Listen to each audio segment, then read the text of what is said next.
Pengadilan Negeri Jakarta Selatan memerintahkan KPK untuk menetapkan tersangka baru dalam kasus korupsi Bank Senturi, salah satunya mantan Wakil Presiden Budiono. Menanggapi putusan ini, Budiono menyerahkan sepenuhnya kasus Senturi kepada penegak hukum.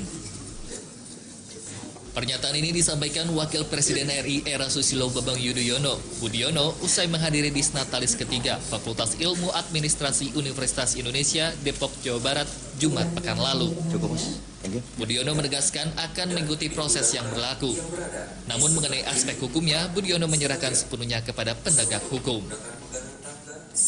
Kalau mengenai masalah aspek hukum, saya menyerahkan semuanya kepada para penegak hukum. Dan saya sepenuhnya percaya pada kearifan beliau-beliau ini. Terima kasih. Cukup. Kordalo Cherry, Jak TV.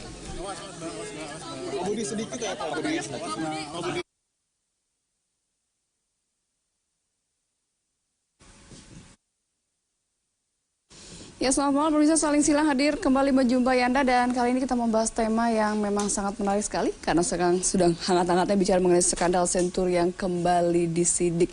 Dan bagaimana tanggapan para narsum? Saat ini saya akan memperkenalkan narasumber yang sudah hadir di studio saat ini. Saya kenalkan dari sebelah kanan saya dulu ada Pak Rizal Ramli selaku ekonom dan juga mantan Menteri Keuangan dan juga Menko Maritim. Selamat malam Bang Rizal, apa kabar? Baik ya. Terima kasih telah datang di Jak TV, dan ada juga Bang Emerson Junto, peneliti ICW. Selamat malam. Bang Emerson, terima kasih telah datang di Jak TV. Di sebelah kiri sudah ada juga Pak M. Yasin, mantan Komisioner KPK. Selamat malam. Selamat malam. Yasin, terima kasih telah datang di Jak TV. Waalaikumsalam. Baik, ini bicara mengenai skandal Senturi yang kembali disidik, tampaknya Bang Rizal cukup keras gitu bicara mengenai karena kan dari hasil pra-peradilan ini mengatakan 3 nama ini salah satunya adalah Budiono gitu ya sebagai gubernur BI saat itu dan juga mantan Wapres gitu ya. Dikatakan ini kok memang kata jawabannya masih muter-muter dan segala macam. Mungkin bisa diklarifikasi, silahkan. Rizal Ramli keras itu biasa. Yeah. Tapi yang penting faktual dan analitik. Ya, kalau asal keras sih bukan Rizal Ramli itu. Artinya kerasnya ada fakta, ada data ya, gitu. Faktanya sederhana kok. Bank Senturi bank kecil, dana pihak ketiga kurang dari 2 triliun. Kalau nyelamatin bank, cukup bayar dana pihak ketiga, 2 triliun. Ini kok 6,7, 3 kalinya. Yeah. Jadi ada yang bocor itu pasti. Ada keanehan di situ, iya. Yang kedua, nyelamatin bank di seluruh dunia.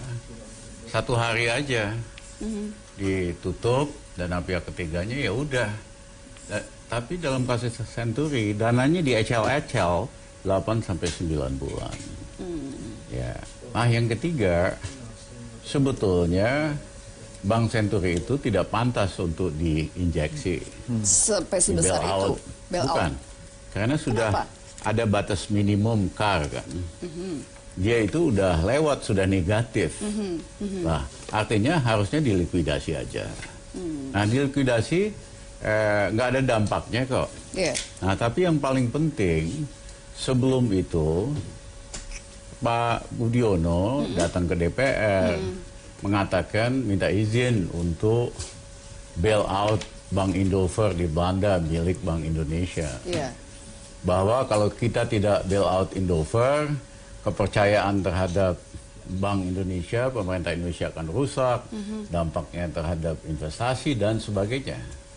Sehabis itu dia ketemu dengan ketua KPK waktu itu, Pak Antasari, minta izin mau suntik Bank Indover 5 triliun. Yeah. Dia nggak kenal siapa Antasari. Antasari itu asisten dari Jaksa Agung Marzuki Darusman sejak zaman Gus Dur. Pada waktu itu sudah ada kasus Bank Indover. Waktu itu kami minta Jaksa Agung Marzuki Usman ke Belanda untuk bicara dengan Bank Sentral Belanda. Dan diberitahu oleh Bank Sentral Belanda, udah tenang aja Indonesia, kalau seandainya terpaksa ditutup Bank Indover, toh asuransinya udah ada dari pemerintah Belanda. Jadi tidak seserem itu. Nah, akhirnya apa yang terjadi?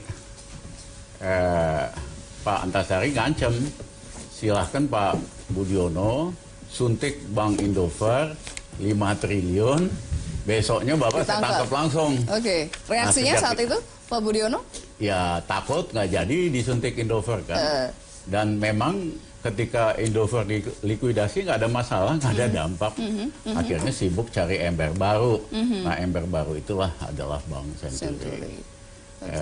Nah saya cuman prihatin Deputi Bank Indonesia yang pelaksana Ibu Fadila Siti Fadila meninggal karena stres.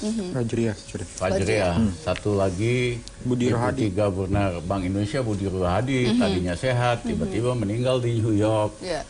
Budi Mulya masuk penjara. Mereka cuma pelaksana. Yang memutuskan Budiono, yang memutuskan Menteri Keuangan. Kok seenak-enaknya lepas tanggung jawab gitu. Ngorbanin anak buah, harusnya ambil dong tanggung jawab. Nah, kenapa kira-kira itu tidak ditangkap gitu, tidak ditahan misalnya? Apakah karena kurang bukti misalnya? Saya rasa buktinya lebih dari cukup ya. KPK aja mencela-mencelek lah, sederhana, takut sama kekuasaan. Oke. Nah, baik. Bang Rizal, kira karena ngomongin kata KPK mencela-mencela, ini ada mantan komisioner KPK juga waktu itu memang juga menangani begitu ya, Pak Yasin. Mungkin bisa dijelaskan. Jadi menangani kasus BI itu 2 kali. Yang pertama kan Pak Burhanuddin Abdullah dan beberapa orang deputi Gubernur Bank Indonesia. Dan banyak di situ, termasuk salah satunya adalah Aluya Pohan itu kan yang paling dekat dengan kekuasaan karena besan. Jadi kalau KPK ini memang harus hati-hati dan profesional. Kalau takut dengan kekuasaan, besan pun juga dilakukan proses hukum dan tidak ada intervensi dari Pak SBY. Kita apresiasi Pak SBY saat itu. Baik, ini sudah bergabung dulu Bang Roy Suryo, tadi belum dikenalkan. Selamat bergabung. Terima kasih sudah datang. Selamat malam semuanya. Baik, silakan lanjutkan Pak Yasin. Bukan defend ini Pak Romli, memang kehati-hatian ini murni ya, karena kehati-hatian.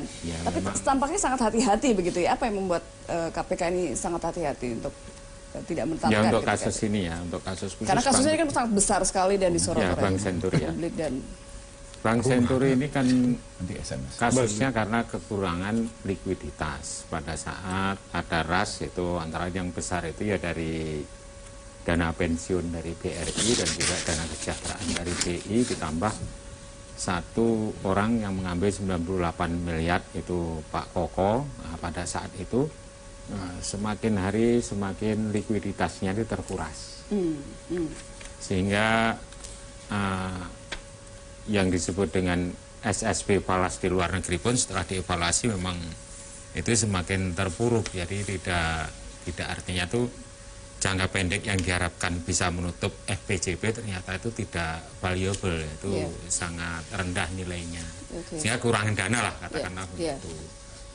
Nah, dari BI sebagai the last lender of resort katakanlah begitu, itu menolong dengan alasan Bank Senturi ini adalah bank gagal berdampak sistemik, akan bisa menimbulkan domino effect gitu kepada yang lain, merefer yang pada saat itu disampaikan bahwa terjadi krisis ekonomi tahun 2008. Nah, KPK juga mengundang beberapa ahli. Apakah betul tahun 2008 terjadi krisis ekonomi? Dimulai kegagalan pemberian kredit di Amerika Serikat, dari perumahan khususnya, berdampak domino berdampak sampai ke Indonesia. Ya, sampai ke Indonesia, Jepang, termasuk Thailand dan Malaysia pada waktu itu.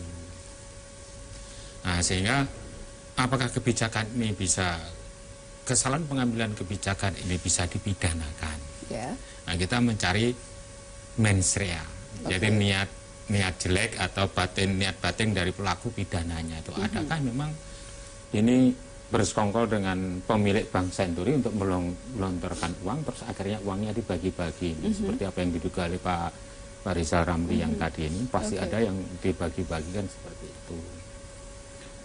Nah, ini yang sedang diteliti itu seperti itu. Ketemulah itu pada saat ini periode 3 ini Pak Abraham Samad CS itu menemukan bahwa pada Agustus, sekitar 11 Agustus itu tahun 2008 terjadi pencairan biljet Yeah. Biliet milik Bank Senturi itu 1 miliar yang diterima oleh Budi Mulya.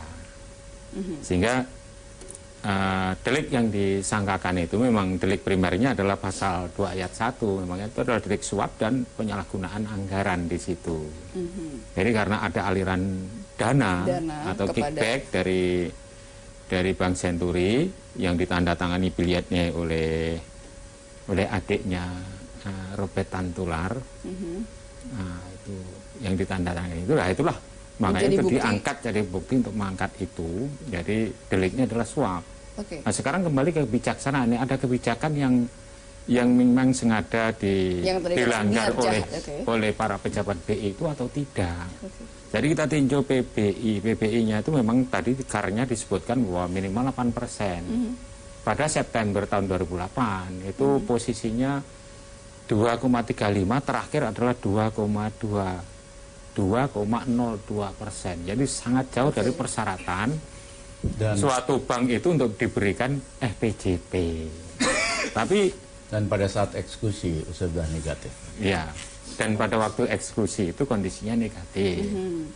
Itu setelah ditelusuri seperti itu. Apakah ini pelanggaran ini yang sengaja melanggar peraturan PBI yang sudah dirubah beberapa kali itu untuk menyelamatkan Senturi ini, apa bisa ditolerir ini secara hukum? Kalau murni hukum ini jelas itu melanggar aturan kan gitu. Tapi di satu sisi adalah dengan alasan penyelamatan negara, perekonomian negara.